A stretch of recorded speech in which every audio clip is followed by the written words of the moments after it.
Senhor esteja convosco. Proclamação do Evangelho de Jesus Cristo, segundo Mateus.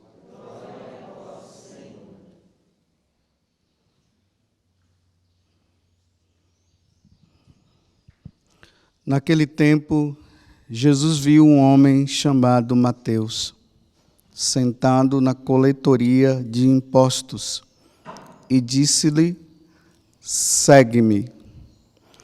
Ele se levantou e seguiu a Jesus. Enquanto Jesus estava à mesa em casa de Mateus, vieram muitos cobradores de impostos e pecadores e sentaram-se à mesa com Jesus e seus discípulos. Alguns fariseus viram isso e perguntaram aos discípulos: por que vosso mestre come com os cobradores de impostos e pecadores? Jesus ouviu a pergunta e respondeu: aquele que tem saúde não precisam de médico, mas sim os doentes. Aprendei, pois, o que significa: quero misericórdia e não sacrifício.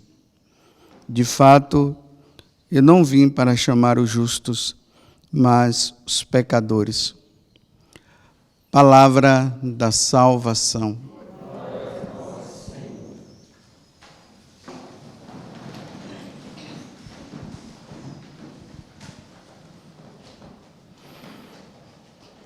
Mais uma vez, a igreja ela se reveste de vermelho.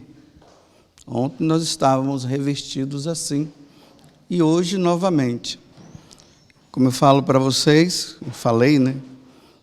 Quando a igreja ela mostra o vermelho, é porque alguém morreu por Jesus Cristo. Alguém deu a vida por Jesus. Hoje nós vemos aqui a vocação de Mateus, o coletor de impostos, não muito querido pelo povo judeu, porque além de cobrar os impostos, ele ia além do que se deveria pedir. Então, ele era um publicano, um pecador público, onde as pessoas odiavam ele. E agora, Jesus passa por ele e diz apenas essa palavra: segue-me. E Mateus deixou tudo que ele fazia, a riqueza que ele tinha adquirido de forma desonesta, ele também deixou tudo para trás, para ir atrás de Jesus, para seguir. Só que esse seguimento de Mateus custou muito caro. Ele deixou tudo e ficou muito caro. E, geralmente, quando nós meditamos essa passagem do Evangelho, Mateus que se converteu e tal, bonitinho, depois chamou os outros cobradores também, fizeram uma festa, e Jesus dá essa resposta ali para o fariseu e tudo, e nós ficamos nisso, e a nossa conversão, e você precisa mudar de vida e tal. Só que aqui eu estou falando para pessoas convertidas. De uma certa forma, diante de uma situação grandiosa ou não, você um dia se converteu. E você está aqui. Você também é um seguidor de Jesus Cristo. A igreja segue Jesus. Mas para onde? Para onde que nós seguimos Jesus? Para dois lugares. Para o Calvário, para morrer lá, e depois ressuscitar e ir para o céu. É aqui que se dá o seguimento de nosso Senhor Jesus Cristo. Embora hoje o seguimento de Jesus está muito assim, né? Eu sigo Jesus, e as pessoas falam muito de prosperidade, de vida boa e tudo mais, mas o seguimento de Jesus, ele deve passar por esse lugar. O Calvário, primeiro a conversão, depois o Calvário e depois, sim, a ressurreição. Até o Rubens, quando eu entrei aqui, estava entrando aqui na capela, o Rubens falou para mim assim, o senhor estava rezando a Via Sacra? Eu disse, sim, eu rezei. O senhor reza todo dia? Eu disse, todo dia eu rezo a Via Sacra.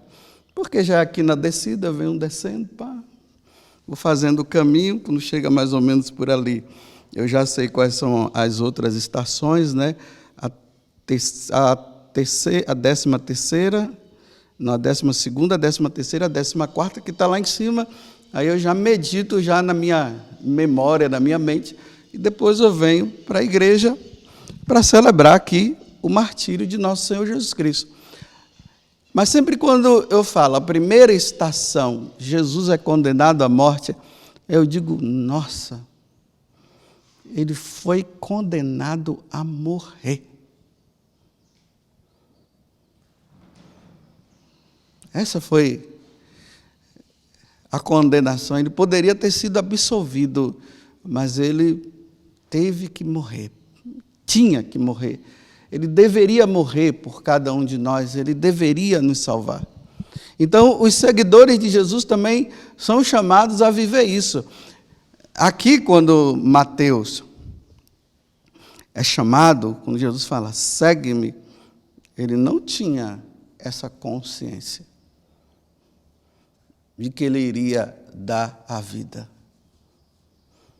Na medida que o tempo foi passando, depois que Jesus morre, ressuscita, fica aqueles 50 dias instruindo eles, depois o Espírito Santo vem, mas antes aí Jesus envia, ide por todo mundo e pregai o Evangelho. Aí Mateus foi para onde? A tradição fala que ele foi para a Etiópia. E foi lá, na Etiópia, que diante do rei, por ele não obedecer ao rei, ele foi condenado à morte. Como foi que ele morreu? Ele foi apedrejado, decapitado e queimado. Olha só, 3 tipos de suplício esse homem teve que passar por amor a Cristo. Porque o cristianismo, ele se opõe ao mundo. Ele se opõe aos governantes. Porque os governantes, eles querem governar sem Deus. Então, como os cristãos acabam se opondo quando as leis, os decretos que eles colocam vão contra os princípios da igreja, contra os princípios de nosso Senhor, contra os mandamentos, há uma oposição. Aí, o que se decorre disso, a consequência disso é perseguir quem desobedece. Então, todos os apóstolos desobedeceram. Eles eram obedientes a tudo que era pedido e que estava de acordo com os ensinamentos de nosso Senhor. Quando se opunha, eles não faziam, e por causa disso, a perseguição vinha. E na perseguição, quando eram presos, aí vem o julgamento, e aí? Como diz o padre Wagner Ferreira, meu camarada. E aí, meu camarada? Você vai fazer o que nós queremos, o que nós estamos mandando, pedindo, ou vocês vão continuar nesta situação? E aí, o apóstolo precisa dar a resposta. O apóstolo vai dizer, aquilo que está de acordo com nosso Senhor, sim. O que não estiver, não. Você tem certeza do que você está falando? Sim. Você sabe que você vai ser morto por causa disso? Sim. Não vai fazer o que nós estamos mandando? Não. E a consequência é o martírio. consequência é a morte. O mundo ele tem um sistema. O sistema do mundo é um sistema sem Deus. Os cristãos seguem o sistema de Deus, aonde Deus aqui governa. Até me lembro agora, né? Se vocês entrarem na internet, aí no YouTube, coloca lá Sistema do Mundo versus Sistema de Deus, que vocês vão ouvir uma homilia do Padre Jonas, de 1988, que ele fala justamente disso, do sofrimento que os cristãos irão passar. Ele falava, falou em 1998, um ano depois da minha ordenação. Ele falava de algo que ia acontecer lá no futuro. E nós já começamos a perceber que já está tudo planejado, se planejando para isso. Você vê, né? Aí os governantes já se questiona se um candidato for cristão. Se for cristão, se questiona se deve ou não ser candidato. Porque é cristão. Porque vai se opor. Esse dia eu fiquei admirado que uma pessoa mandou, que disse que, eu não sei se é no YouTube ou é no WhatsApp, você coloca a palavra glória a Deus, aleluia, aí lá diz assim, essa palavra nós não compactuamos com ela, e ali é cortado, não pode ir. Aqueles que têm os seus canais, que falam de Deus, que falam de Jesus Cristo, estão sendo observados. Existem palavras que não podem ser faladas. Quando se fala, é cortado. É o sistema do mundo. É uma preparação que está acontecendo de forma gradativa, que vai crescendo, crescendo, crescendo, até quando acontecer o tal governo único, aí começará a perseguição a quem se opõe aos que eles querem. Então, já se observa, mas só que tem uma coisa, não é uma coisa mais tão velada, já é declarada. Só não vê quem não quer. Aí já se observa, palavras já não se pode mais falar sobre isso, os pregadores não podem mais falar sobre determinadas palavras, porque aí entra questões de preconceitos, porque a palavra é sempre essa, é preconceito, não se pode gerar preconceito. É toda uma preparação. Você já vê canais religiosos por aí que usam palavras assim, não fala o nome Jesus, né? Tem que falar assim, amor, liberdade, fraternidade, caridade, mas não fala Jesus não. Quem falar Jesus...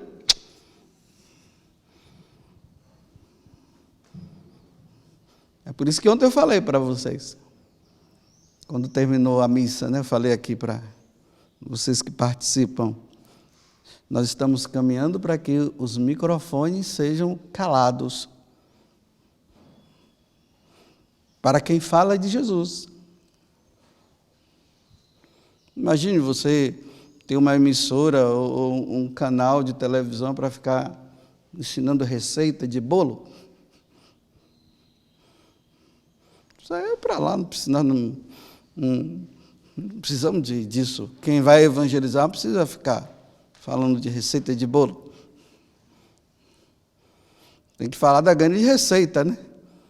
A Eucaristia, o pão da vida, o sangue, a última ceia, onde o Senhor derramou o sangue por nós.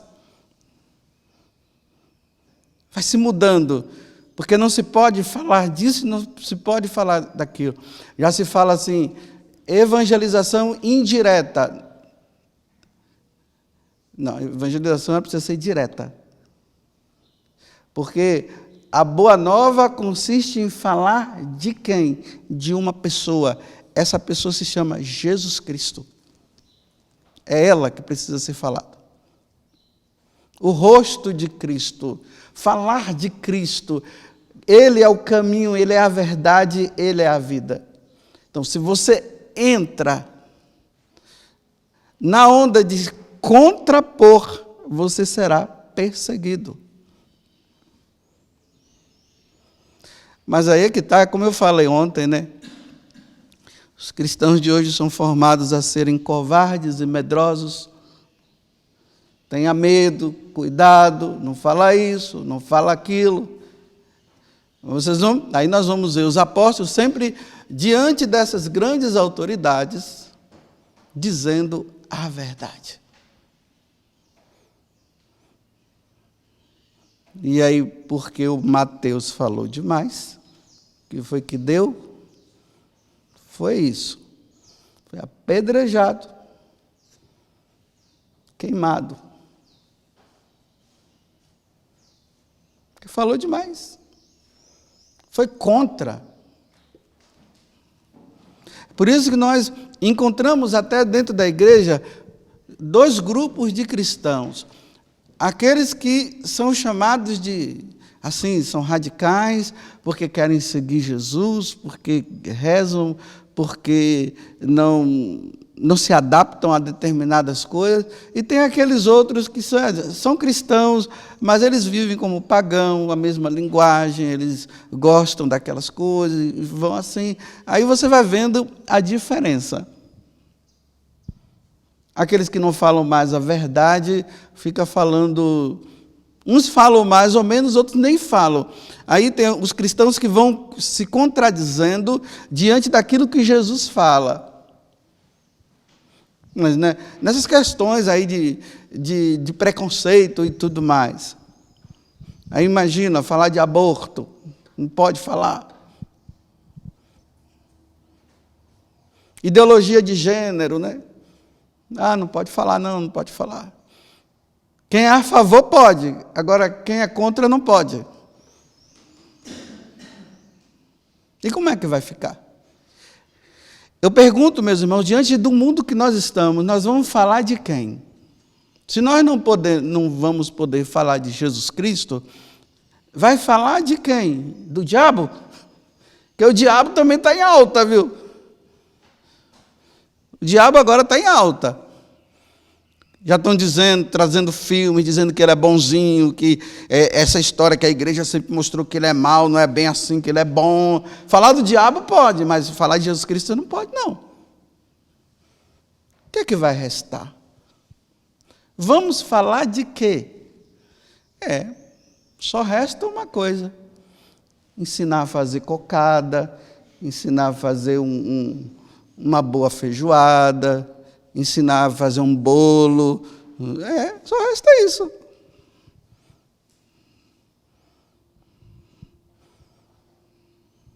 Porque é o sistema do mundo.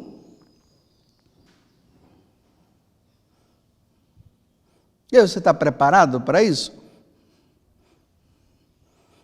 Os grandes evangelizadores, os pregadores, aqueles que estão em alta aí, tem aqueles que estão em alta, né?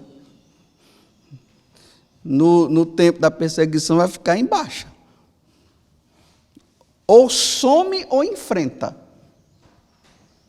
Por enquanto é só aplausos, beijinhos, fotos. O meu sonho era te ver. Realizei o meu sonho agora. Até que enfim te encontrei. Tira uma foto, faz um selfie. Manda agora uma mensagem de voz, porque agora é assim, né? Tira uma foto, manda uma mensagem de voz, faz um vídeo, tudo. Cabelo, barba e bigode, tudo certinho. Olha quem eu encontrei.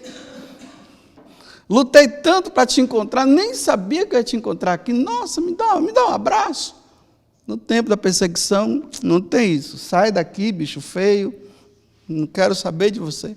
porque você só cria problema. Eu não quero criar problema, eu não quero ser preso, eu não quero ser morto. Você conhecia outra pessoa? Não conheço, não, nunca ouvi falar. Mas aquela foto sua, não, é meu irmão gêmeo. Não sou eu. Eu sempre falei para o meu irmão gêmeo para não ir atrás desse negócio. Agora ele está me complicando. E onde é que ele está? Não sei, sumiu. Porque a igreja, nós precisamos notar que a igreja ela passa por isso. Ela passa por um tempo de paz, depois ela passa por um tempo de perseguição. É cíclico. Se você olhar a história da igreja, você vai ver isso. Até nos Atos dos Apóstolos lá fala, e a igreja estava num tempo de paz. De repente começou a perseguição de novo. Então agora a igreja está sendo preparada para a perseguição. Aí a gente ouve aí as mensagens de Nossa Senhora, o pessoal está tudo falando. Não é novidade, as mensagens de Nossa Senhora, meus irmãos, não é novidade. Ela só está falando do que Jesus falou há 2000 anos atrás. Porque Nossa Senhora disse. Sim, ok, ela disse mesmo. Mas Jesus também falou lá atrás. Não precisa ficar nessa tensão, nesse nervosismo, nessa coisa. Ninguém está seguindo mais o que Nossa Senhora está dizendo e tal. Meu filho, para de ficar olhando os outros e vê se leva uma vida santa a você. E peça a Deus a graça de realmente, se você for passar por isso, você tenha a graça de pedir, de dizer, Senhor, estou aqui firme, mesmo tremendo, mas firme.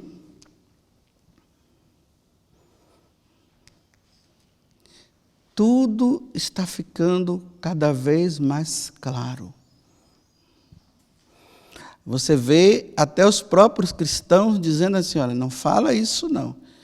Tem pessoas que vêm falar que nos grupos de oração, e quando alguém vai lá no grupo de oração falar a verdade, aí é questionado, os servos lá brigam e dizem assim, não é para falar dessas coisas, é para falar que Jesus é meu amadozinho, meu amor, meu fofinho, meu amado Jesus. É isso que a gente tem que falar aqui. Agora, ficar falando dessas coisas aí, de vida santa, de vida, largar o pecado. Não, isso aqui não, isso aqui não.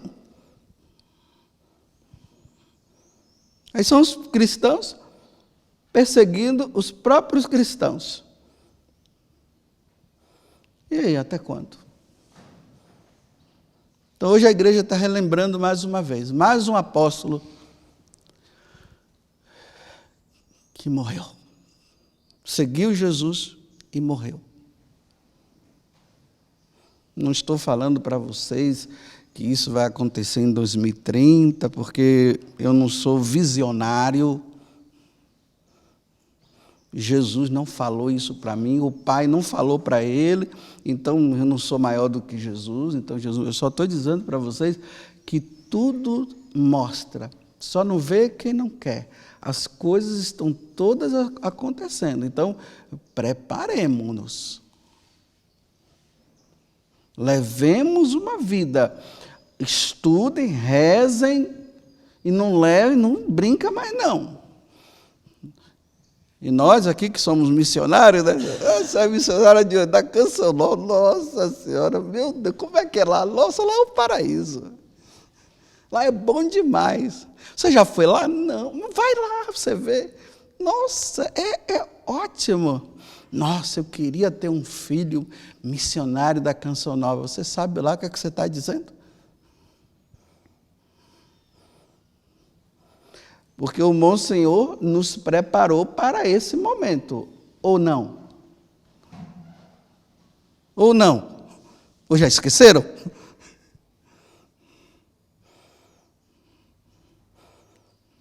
Nós não somos chamados para os finais dos tempos? Nós não somos chamados para preparar um povo para a vinda do Senhor? Está aí, está. Agora está na hora. Vamos nos preparar? Agora, como é que nós vamos fazer? Vamos arrefecer?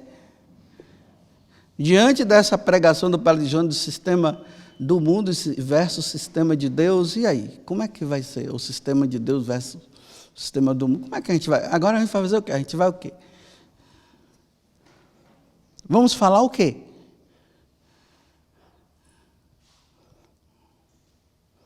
Eu não sou cozinheiro, gente. Não sei cozinhar. Eu sei cozinhar para mim. Não vem ninguém queira pedir para eu fazer alguma receita. Não me chama, eu não sou cozinheiro. Eu não sou mestre cuca.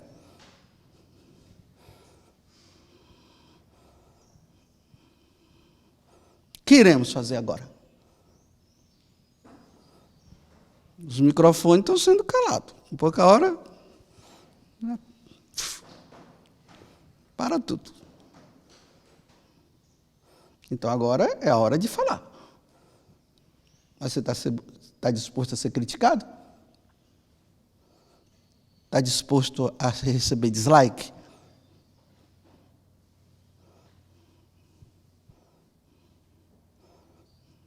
E aí?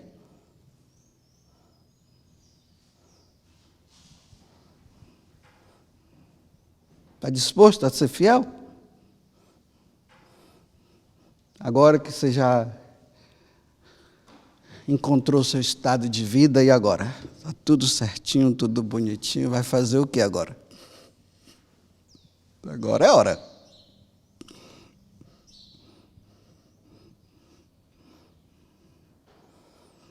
Está disposto a ser esfolado? Queimado? Apedrejado? Preso?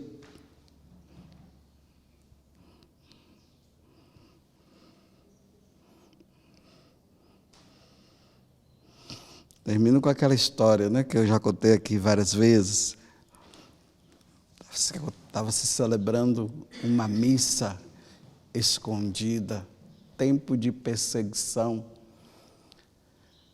E aí, de repente, entram os soldados naquela igreja que estava sendo celebrada, escondida, né? No meio dos matagais, aquelas igrejas lá do mato. Onde todo mundo está plantando, comendo. Enquanto os outros da cidade estão tudo se ferrando. Lá no mato. Aí chegam os soldados. Agora eu quero dizer uma coisa para vocês. Quem negar Jesus Cristo fica do lado direito. Para salvar sua vida. E o outro fique do lado esquerdo. Vamos logo, vamos. O pessoal tremendo, os que negaram, veio para o lado. Aí eles, e aí não tem mais ninguém não? Tem mais algum? O pessoal tremendo, mais um grupo foi. Pronto. Não tem mais ninguém? Vocês vão continuar sendo fiel a Jesus Cristo desse jeito? Você vai continuar? Vocês vão morrer agora. Nós vamos matar vocês. E o outro grupo ficou fiel. Aí eles pegaram o pessoal que negou naquela hora, mandou para fora. Saiam todos daqui e vão embora. Aí os soldados falaram para o padre, pode começar a missa, padre, porque nós somos cristãos. Louvado seja nosso Senhor Jesus Cristo. E a nossa Mãe Maria Santíssima.